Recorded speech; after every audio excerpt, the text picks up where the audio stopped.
Anyway, all right. So some bit we're going to talk about this kind of the second lesson in a series of lessons that I'm providing for my students, um, and it's basically what I call how to add flavor to your poetry, your bars, your lines, whatever. And flavor is actually an acronym. So the F in flavor stands for form, the L is literary devices, A is affection, V voice, O observations, and R reason. All right. So I'm not going to get into like each of those letters right now. I'm just going to focus on the L, which is the literary devices. So that's what this lesson is centering on. All right. Um, and I guess, we'll see how this goes. And if you are still rock with me towards the end of this, if you have questions, I will answer them here. Just type them in the chat and we'll go there. We'll go with it. All right. We good? I know there's delay, but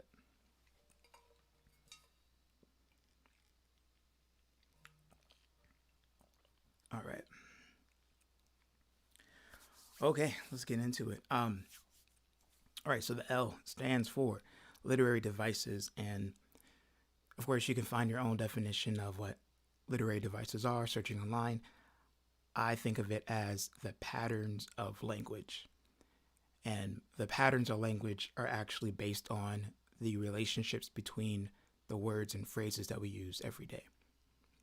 Now, in this, I'm also going to talk about rhetorical devices because really the difference between what is a literary device and what is a rhetorical device is so small that it won't really, it's probably good trivia for you, but it won't make much of a difference as far as improving your writing. So they're going to be thrown in together in the whole L category of flavor.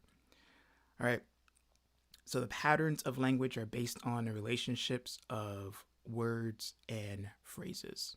So if you've watched this channel before, I think one of the more popular videos is the video on 4 ways to rhyme forever.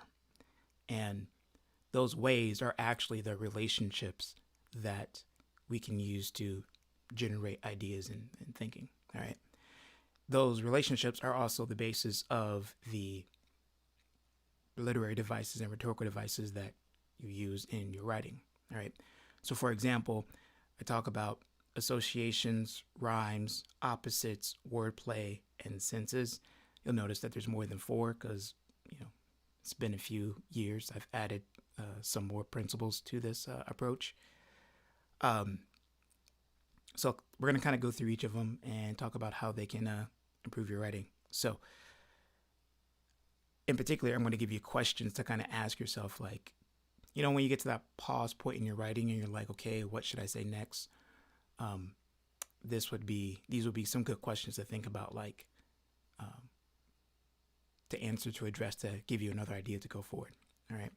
And add some lit devices to your writing. So associations. So the common name for all this stuff, metaphors, metonymy, allusions. Basically, it's the ideas that we just quickly associate together. And the question I would give for you on this one is, what ideas can I link to this word or phrase? And I mean, there's so many different examples of really great associations out there, really great metaphors. I mean, it's really the basis of rap writing, at least lyrical rap writing. That's beyond just like having a good time and vibing out. All right, in rhymes, you have your basics: internal rhyming, right, within the line, and then end rhyming, which is the last rhyme of each line. And then you have these fancy, terms called assonance, consonants, alliterations, and those are just like fancy ways of rhyming within the line. The question I would give to you for that is, what sounds can I link to this word or phrase? And so just thinking about, like, when you're looking at the word and more than just a vowel sound, notice the consonant sounds in there as well and see if there's like other words that come to mind that match the meaning you're trying to convey, but also keep that sound going. And then that's when you get more of that musical quality with the sound relationship. Next is opposites, right? Common devices here, paradox, irony, oxymorons, for example.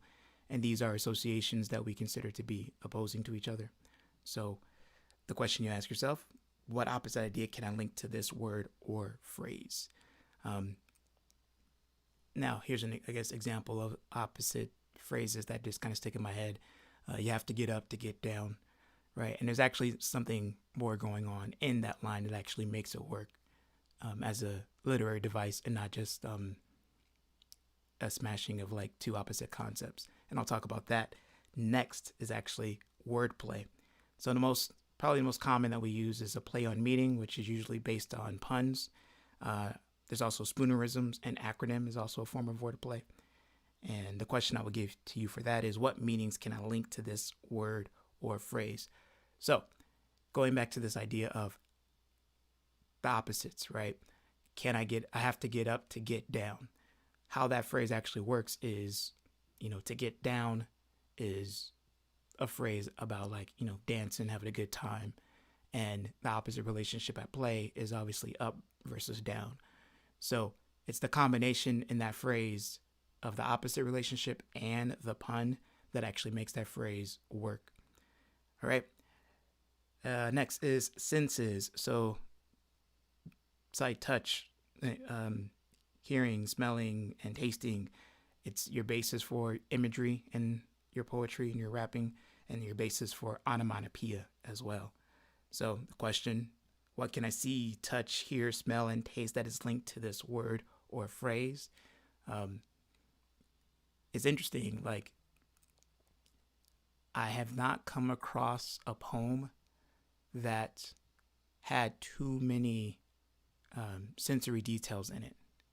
Meaning like those sensory details allowed the word, whatever is on the page, to kind of create a scene within my mind. Versus on the other side of it, where I've seen poems where there's not many sensory words in there. And then what happens is you're basically thinking about what the words mean instead of really like seeing the image and just having an emotional reaction to the words that are there. So one of the overlooked ones, I think, is senses, but it's overlooked because it's everywhere, right? Like our senses are always activating, so we automatically like tune them out. So, and so those are kind of like the main relationships, right? And I think it's, obviously to improve your writing, actually looking at like the many list out there of like literary devices and rhetorical devices and like reading the definitions and trying them out will also help. But what I think can work in the short term is just remembering that there's a lot of the different terms for like, let's say associations, for example. I gave you 3: metaphor, metonymy, and allusion. They're all based on the relationship of the association, right?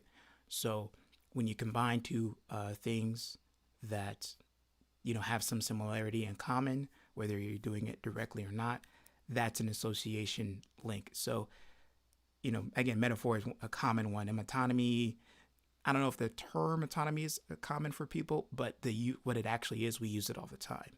When I say like, let me see. Yeah, we'll talk about this one. When I say, I don't know what the White House is doing right now, right? White House is referring to the government. And that is an example of metonymy, right? Where an aspect of something or a thing is referring to, connected to the bigger idea. And so again, yes, I know metonymy, but really it's just all about, if I make an association, I can connect those two. So really just thinking about how words are linked, how you link words together, the ideas and how they link to the words and the phrases, by the sounds, by the rhymes, by opposites, by wordplay, and then by the senses, right? Our actual senses, all right? I'll take a pause there real quick. Let's see this. Mitchell Conning, I hope I'm saying your last name correctly. I think I'm pretty decent writer, and I'm mad confused I think because I do these things without knowing it. Yeah, exactly. That's kind of my main point in teaching it this way, is that we do this stuff all the time. And if you like, I think anytime you've like written something and you're like, ooh, that was interesting, that was dope, I like that, I can guarantee that there's probably a literary device at play at work in it.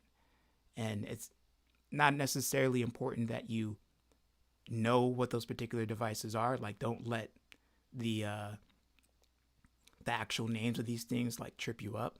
It's more about just understanding that there's patterns at the patterns of language are at play, and that's what we pay attention to. You pay attention to the patterns to be able to take those to use them intentionally in your writing. That's all that this is really about. So the main takeaway is pay attention to the patterns of language and use those intentionally in your writing. And you can get, once you've start noticing those things and noticing those patterns, you can like do the research to find different patterns that you may not have considered. All right. So hopefully that is a little bit clear. Right on. Thank you, Mitchell. Appreciate you. All right. I'm going to talk